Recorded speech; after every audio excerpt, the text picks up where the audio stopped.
It's Rick. It's Sunday, February the 5th. In this weekend's video, I'm going to do something a little different. I'm going to go review my trades from the past week and review what I'm looking at for this coming week. Three or four in particular that have caught my attention. Remember, I'm not giving any financial advice. This is just showing you what I'm doing. So simply for entertainment purposes.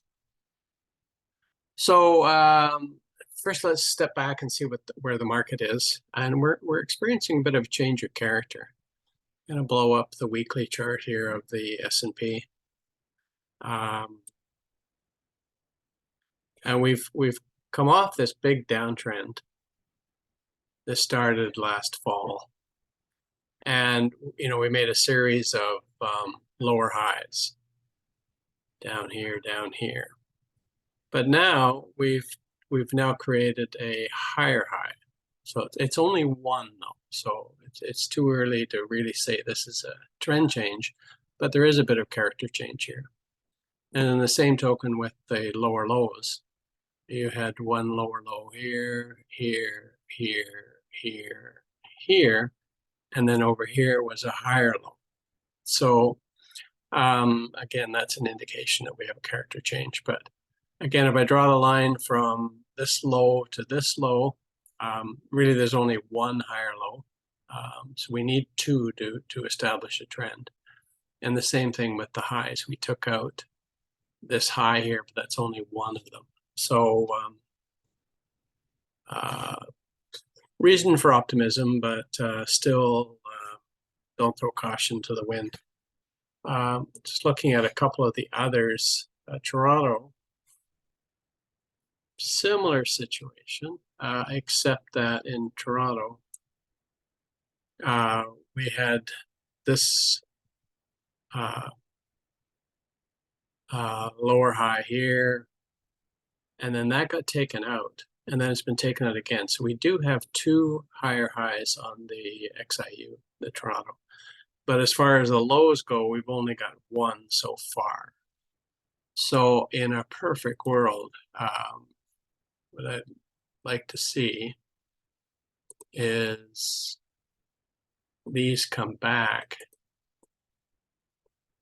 over the next 2 or 3 weeks, catch up to this rising 240-week moving average, and then start to go back up again. So then we create a second higher low.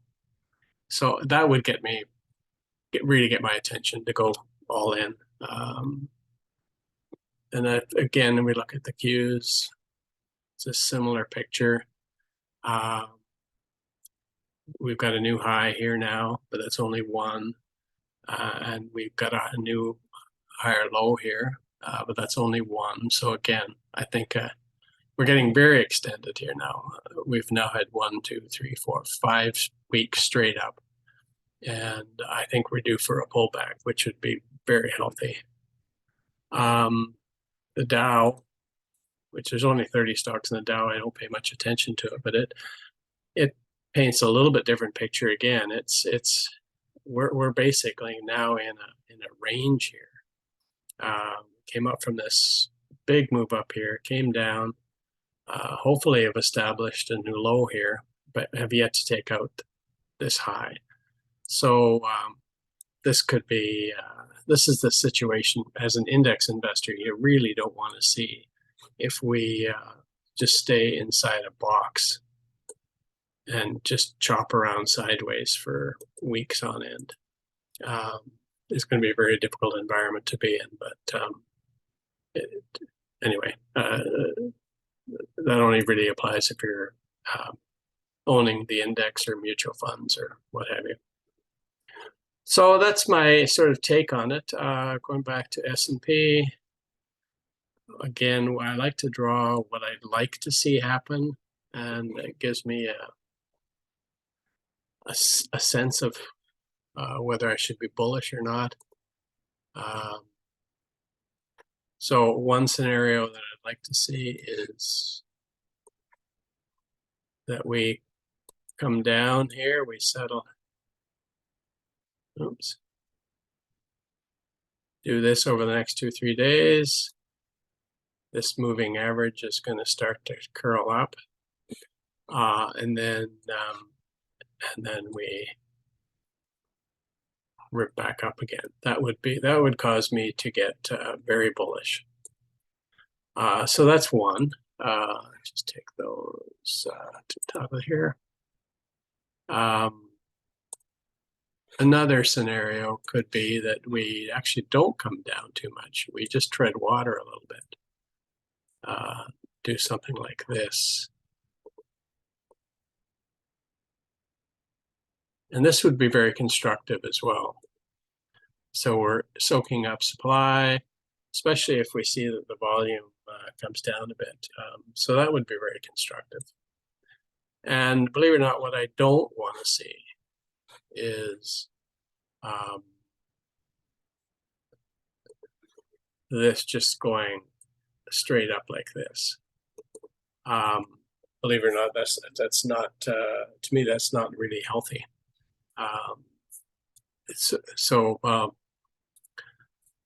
It might be good for some short-term moves, but it just increases the probability we're going to have a big dump afterwards. So anyway, that's sort of the overall picture that I see. So I'm going to be what I would call defensive, but still cautiously optimistic going into the next week or the week after. So where I sit with my positions, I've had this one for a while, a couple of weeks now. Entered. This is a special, Univar is a specialty chemical company, $5.5 billion market cap. So a decent sized company. I broke this downtrend line, is now starting to go up the right side. I entered it on this day here. I was hoping that it would just bounce around in here a little bit and then go up again, but it just kept on going. I lightened up a little bit for no good reason this day here, but we have earnings coming up in about 2 weeks, so we still have time for this to develop nicely. So this has been a good trade. Stick with it. These lines on here, by the way, the green one is my entry. The red dotted line is where I now have my stop. Originally, my stop was down here somewhere. And then this dotted yellow line is what I call my 1-to-1 target. So if I was, originally I had my stop down here. I think I had half of it stopped at one level, half at another. So it's about this wide a stop. And then this distance from here to here is equal to the amount I was risking from here to here. So why this is important for me to have on the chart, I also have it on my trading plans that I keep updating every day, is when the price gets to this level, my rules say I raise my stop to break even. So that's what I've done. I've raised my stop to break even. So anyway, that explains that one. I love this symbol, RICK, R-I-C-K. There, it's a restaurant chain. Entered this one a little prematurely. It was an aggressive entry this day here. Stops were where they're indicated on the chart. It came down this day on a nasty move. Stopped me out of half of my position. Barely stayed above my second stop. And then since recovered, and now it's back to what I originally paid for it. So I'll just wait and see what happens. It hasn't hit my reward target yet, so it's a relatively small position now. So I'll take whatever I get. EDAP is medical equipment company. Again, it was an aggressive entry, breaking. I look at this in hindsight and say, yeah, that was really not a smart entry. But so far, it's behaving-ish, sort of-ish. it got this nice move up here, but there was no follow through. I got past my 1-to-1 reward area. And so I sold half of it when I got back to break even. I'm meddling with my rules a little bit. I've had a rule that says if I get 1-to-1 and it goes back to my entry point, I sell everything. But I've reviewed a whole bunch of trades in the last over the last couple of weekends, and I find that I think I'm better off if I just sell half, and that reduces my exposure, and then keep half my position with my original stop, because sometimes they do exactly what this one hopefully appears to be doing. Comes down, takes out the break-even stop, but doesn't hit the original stop, and then just rips back up, and then it's doing it without me. So I'm going to play with that for a while. Visteon Auto Parts Manufacturing. I've been in this for some time. Clear entry off this downtrend line break here. Sat through, this little pullback here, didn't hit my stop. My stop was originally down here somewhere. And again, for no good reason, I've lightened up all the way up here, and I think a little prematurely, but I've now raised my stop. Well, actually, now I've raised the stop because I only have about 25% of my original position. So I raised my stop way up here. They've got earnings coming up in less than 2 weeks, 10 days. So if I don't get my stop hit, I'll stay with this one because I have such a small position now and I bank such a good profit that I can afford to sit through an earnings report. WNC is a trucking company. Again, this entry is a little suspect. There was a break of this downtrend line here, close to the all-time high. Very tight stop. I did reduce, they had earnings this day here, last Thursday. So I took half of it off. So I had a relatively small position so I could hold over earnings, and next day it just exploded. So I took another little piece off here and still have a reasonable sized position. Hopefully this will bounce around here and then move up. It might even give me a place where I can add some more later on. This Howmet Aerospace, it's actually a steel company that supplies to the aerospace industry. I've been in this one forever, it seems. I got in here back last December on this downtrend break. I added to the position here, ran it up, sold half of it up when it hit its all-time high, or came back to its all-time high. Got stopped out of the balance on this big whoosh down here. But immediately bought it back next day when it held, the 50-day moving average held. Again, this was an aggressive entry, but it had an exceptionally tight stop. And I've been riding it up ever since. So you can see, here's my entry, here's my 1-to-1 reward area, and I'm many multiples of that. So I can afford to, I really haven't, I just sold a little bit more up here, but I have basically 3/4 of this position. It's my largest position. But my stop is down at break even. So this is more of a longer term trade. If you look at the weekly chart, this has been in a base for ever. So this is in my RSP account. So again, I'm willing to take a bigger risk here, but there is no risk because my stop is at break even. Genesis account and Canadian funds. This is the HXU, which is basically the Toronto Stock Exchange index at a multiple of 2 times, so it's leveraged. So I think earlier I showed you the XIU, which is basically the same sort of chart. So I got in this one with a ridiculous stop. Like it was I got in at 1909 and I had like a 12-cent stop. So I've got many multiples of reward out of this one. I sold 3/4 of it, still have a 1/4 position.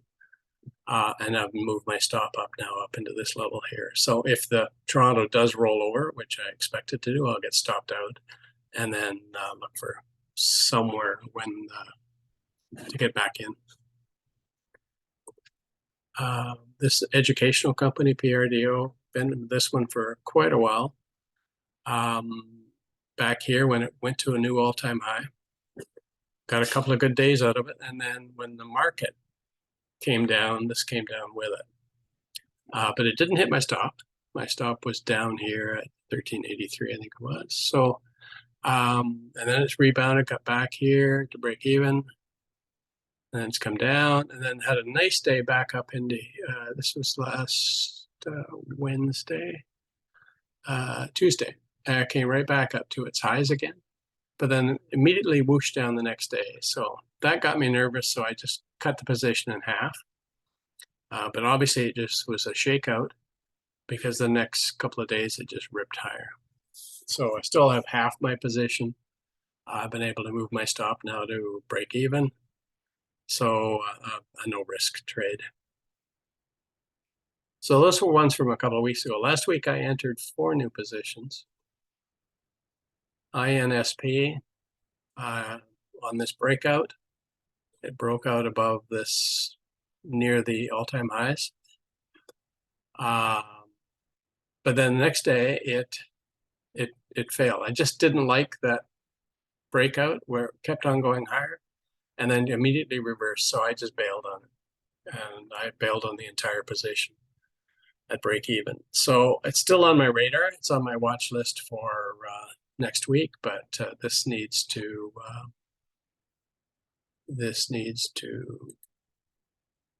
do something like and just tighten up. Oops. With no volume, if the volume dries up and then rip back up again, then I'll be back into this one. But anyway, I'm out of that one for now. QSR is a Canadian company. It's on the Toronto Exchange. They own Burger King and Tim Hortons restaurants. I think they're a $20 billion company or something. Relatively new position. I took this on Wednesday as it came out of this sort of a rounded bottom here. And so far it's performing okay. We haven't got to 1-to-1 yet, so I can't raise my stop to break even. And they got earnings coming up on the 14th, which is just 10 days from now. So it's got to get going because I have no cushion to hold this through earnings. BIB was Friday. When it came out of this this downtrend line break here, bought it, but then it immediately what we call a squat and then closed at the low end. So that is not a good sign. So we'll see what happens Monday. We're not off to a good start on that one, but we'll see what happens. And then Texas Roadhouse, a restaurant chain, again got in here on as it was starting up this right side. Had 3 good days out of it. And then yesterday was sort of a nasty day. But I got well beyond my 1-to-1 reward. So I actually took a third of the position off on Thursday, this would have been. So I still have 2/3 and I raised my stop to break even. So nothing, lots can go wrong, I suppose, but should be okay in this trade. So what am I looking at for this week?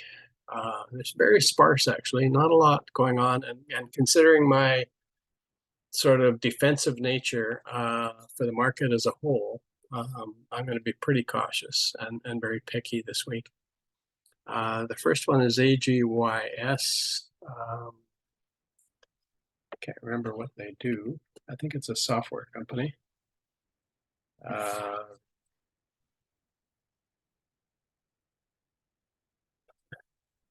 Yeah, they're a software company, $2 billion market cap, but only 20 million shares outstanding. So and good institutional support on this one.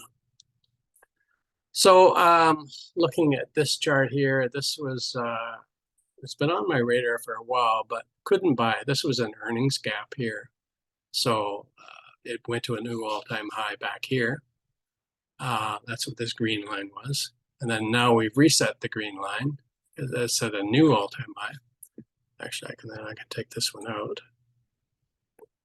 And we're just basing along digesting this big move. So I would like this actually to tighten up and then the volume to come down to nothing. So just get, what we call inside days, really tight in here, have the volume dry up, and then push up through like that. And then I would be buying this above 84.50 would be my trigger point. And we could put a stop. So let's say 84.50 is the entry point. That's close enough. The stop goes underneath here. That's only a 4% risk. So it's well within my tolerance, risk reward wise. So that's high on my list for next week. NPO is what they do. Machinery, general industrial manufactures engine products, blah, blah, blah, for the petrochemical market. So again, it's a $2.5 billion company, only 20 million shares in the float, good institutional coverage. So this one rocketed up to new highs, so the way. And then has been digesting this move, and it's getting tighter. So this first move came down, this came down to the 50-day moving average, and then now it's tightened right up. So again, if I was to draw, what I would like to see is a few more days of this, where there's just no supply coming to market. Arg. And very good with my drawing tool today, but I think you get the idea. So this tightens up, the volume shrinks, suggesting that there's supply of stock coming to market, and then buy it as it rips up over these highs. So again, you'd be buying it at 121, say 122, and risking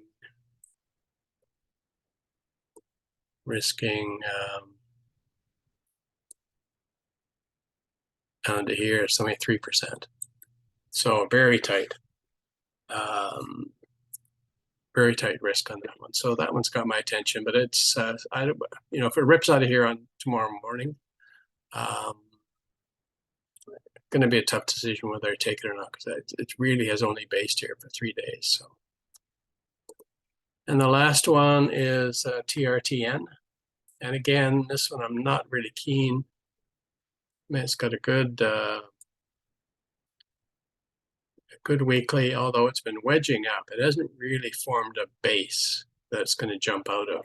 And that's what the kind of patterns that I'm looking for, is these bases, and then you wait for supply to dry up and then get it as you're coming through. So this has been just steadily marching up.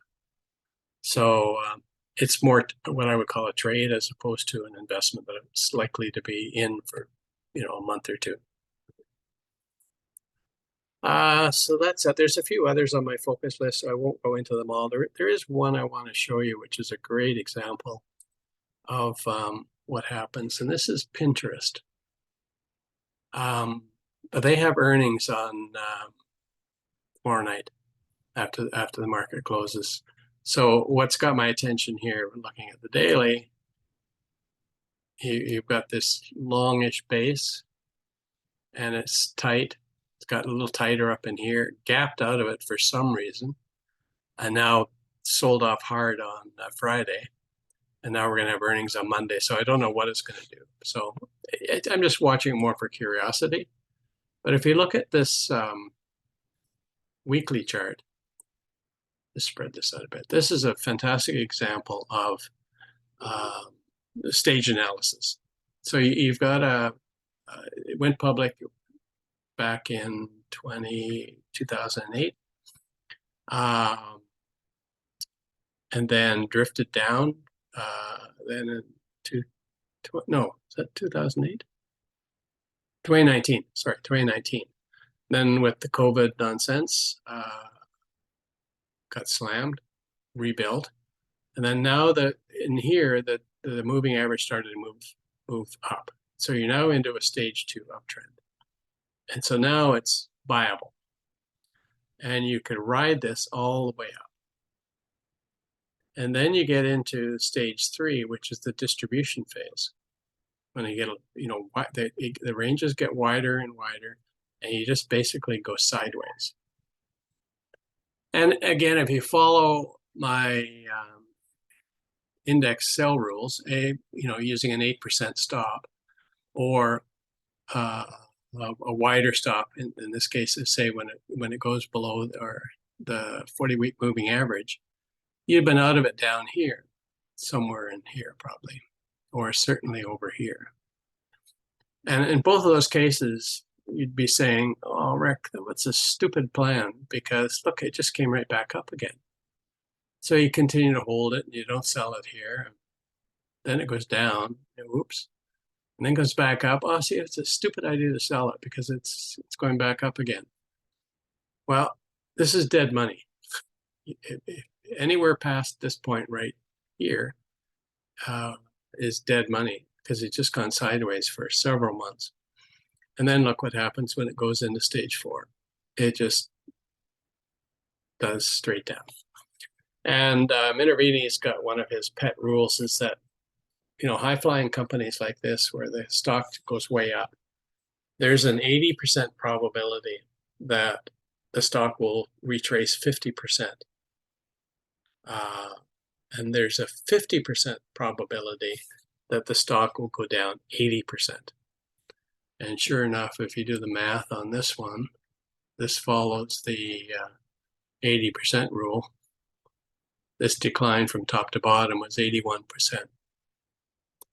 So it's just another classic example of why you don't stick with things for a long period of time, because bad shit can happen. Okay, that's it. That's probably way too much for a lot of you. They're not interested in just trading stocks, but there are some of you that are. So yeah, we'll see what happens. I'm going to keep these up in my notebook and review, even if we didn't buy them. I'll review with you what happened by next weekend and see if that's any education in that. Okay, that's it. Cheers, everybody. Have a good week.